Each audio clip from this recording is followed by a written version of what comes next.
CPIM came here to address our gathering. He is a dynamic leader. I request, I am చెప్పి ఈ యొక్క కేంద్ర ప్రభుత్వాన్ని demand చేస్తా ఉన్నాం. 2015 మార్చి 31వ తేదీన రైట్ టు ఎడ్యుకేషన్ యాక్ట్ కి చేసినటువంటి అమెండ్మెంట్ ని తిరిగి అమెండ్మెంట్ చేసి ఇన్ సర్వీస్ ఉపాధ్యాయులకి తట్టు నుండి మినహాయించాలని చెప్పి ధర్నా నుంచి ఈ కేంద్ర ప్రభుత్వాన్ని డిమాండ్ చేస్తా ఉన్నాం. మీకు అవసరమైనటువంటి అనేక రాజకీయ ప్రయోజనాల కోసం అనేక అమెండ్మెంట్స్ చేసుకుంటా ఉన్నారు, అనేక చట్టాలు ఈ రోజున పార్లమెంట్ లో చేస్తా ఉన్నారు. కానీ ఈ దేశంలో ఉన్నటువంటి ఉపాధ్యాయులకి కలిగినటువంటి తీవ్ర అసౌకర్యానికి కనీసంగా ఈ రాజకీయ పార్టీ నాయకుల నుంచి లేదా ప్రజాప్రతినిధుల నుంచి కనీసం నోటు నుంచి మాట్లాడాలన్నటువంటి పరిస్థితి ఉంది. అనివార్యంగా దేశవ్యాప్తంగా ఆల్ ఇండియా చాప్టర్ ఆధ్వర్యంలో ఈ రోజున ధర్నా చేస్తూ పార్లమెంట్ లో రైట్ టు ఎడ్యుకేషన్ యాక్ట్ లో ఉన్నటువంటి ఆ సవరణ చేసి ఇన్ సర్వీస్ ఉపాధ్యాయులకి టెట్ నుంచి మినహాయించాలని చెప్పి ఈ సందర్భంగా డిమాండ్ చేస్తా ఉన్నాం. అంతేకాదు ఈ రోజున ఎన్డీఏ గవర్నమెంట్ మోడీ ప్రభుత్వం న్యూ ఎడ్యుకేషన్ పాలసీ యాక్ట్ 2020 పేరు చెప్పి ఈ రోజున ప్రభుత్వ విద్యారంగాన్ని సంక్షోభంలోకి నెట్టవేస్తున్నటువంటి పరిస్థితి ఉన్నాం. ఎడ్యుకేషన్ పాలసీ యాక్ట్ ఈ రోజున నేటికి ఈ రోజున విద్యారంగం సంక్షోభంలోకి నెట్టవేయబై ప్రభుత్వ పాఠశాలల మనుగడికి ఈ రోజున ప్రమాదం వస్తున్నటువంటి పరిస్థితిని చూస్తా ఉన్నాం. ఈ రోజున సిలబస్ ని మార్చి సైంటిఫిక్ యాప్టిట్యూడ్ ఉన్నటువంటి సిలబస్ ని మారుస్తూ ఈ రోజున సిలబస్ ని మారుస్తా ఉంది. ఈ రోజున చిన్న వయసులోనే మతతత్వ ధోరణులు కలిగించే సిలబస్ ని తీసుకొస్తా ఉంది. అటువంటి న్యూ ఎడ్యుకేషన్ పాలసీ యాక్ట్ 2020ని అని చెప్పి ఈ రోజున దేశవ్యాప్తంగా 2004 తర్వాత నియామకం పొందినటువంటి ఉద్యోగ ఉపాధ్యాయులు వారి పదవి విరమణ తర్వాత జీవన భద్రతగా ఉన్నటువంటి పెన్షన్ ని ఈ దేశంలో ఉన్నటువంటి రాజకీయ పార్టీలు PFRDA చట్టం ద్వారా రద్దు చేసినటువంటి పరిస్థితి ఉంది. అటువంటి CPS ని రద్దు చేసి OPS ని అమలు చేయాలని చెప్పి 2004కి ముందు నియామకం నోటిఫై అయి 2004 తర్వాత నియామకం పొందినటువంటి ఉద్యోగులకి ఓల్డ్ పెన్షన్ స్కీమ్ ఇవ్వాలని చెప్పి కేంద్ర ప్రభుత్వం మెమో నెంబర్ 57 తీసుకొస్తే కొన్ని రాష్ట్రాలు అమలు చేస్తా ఉన్నాయి, కొన్ని రాష్ట్రాలు అమలు చేయట్లేదు.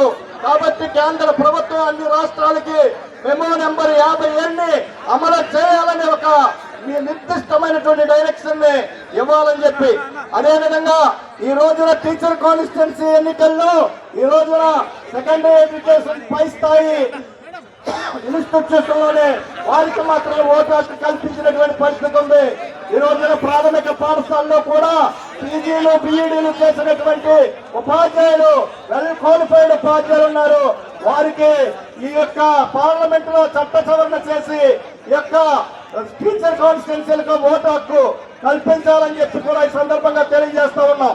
అంతేకాదు ఈ రోజు సుప్రీంకోర్టులో టెట్కి సంబంధించి కేంద్ర ప్రభుత్వం ఒక అప్రోప్రియేటెడ్ డిస్కషన్ చేసి ఈ రాష్ట్ర ఉద్యోగ ఉపాధ్యాయులకు వెసులుబాటు కల్పించే విధంగా చట్ట మినహాయింపు ఇవ్వాలని చెప్పి ఈ సందర్భంగా డిమాండ్ చేస్తూ ఈ అవకాశం ఇచ్చినటువంటి నాయకత్వానికి ధన్యవాదాలు తెలియజేస్తూ ముగిస్తున్నాను మిత్రులారా.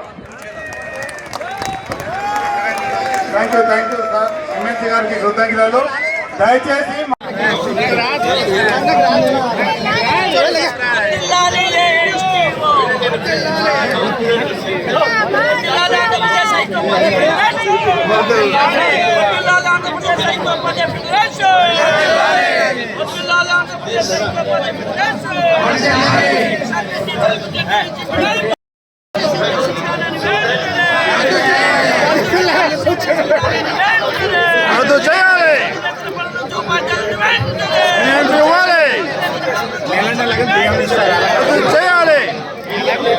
Government of India, the national education policy, which we all view, it is a retrograde policy, it is an exclusionary policy, It is unscientific policy. It never serves the interest of the teachers and the student and the country at all. JFM has since 2020 making large demonstrations, protests, petitions, prayer to the government of India. Please discuss on the NDP. National education policy is not only the condition, service condition. It is a very interest of the country. Unfortunately, under the leadership of JFM, IPOCTO, STPI, ASTF, we have had a massive demonstration in Bhubaneswar, where the Minister of Education comes from. We had a meeting in the demonstration at Banaras, where the Prime Minister of India represents. Unfortunately, neither the Prime Minister of India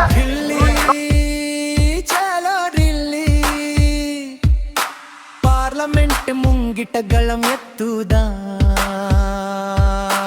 ఉపాధ్యాయ హక్కుల కోసం ఒక్కటిగా నిలబడదా చలో ఢిల్లీ చలో ఢిల్లీ న్యాయం కోరే స్వరం మేము రేపటి భారతానికి దారి చూపే దీపం మేము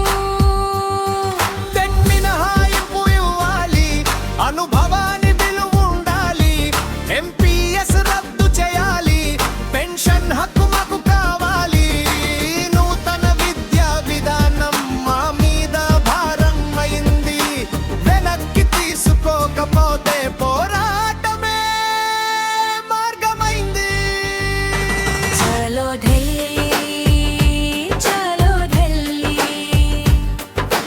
పార్లమెంట్ ముంగి మొదలు పెట్టుగా ఉపాధ్యాయ హక్కుల కోసం ఒక్కటిగా నిలబడదా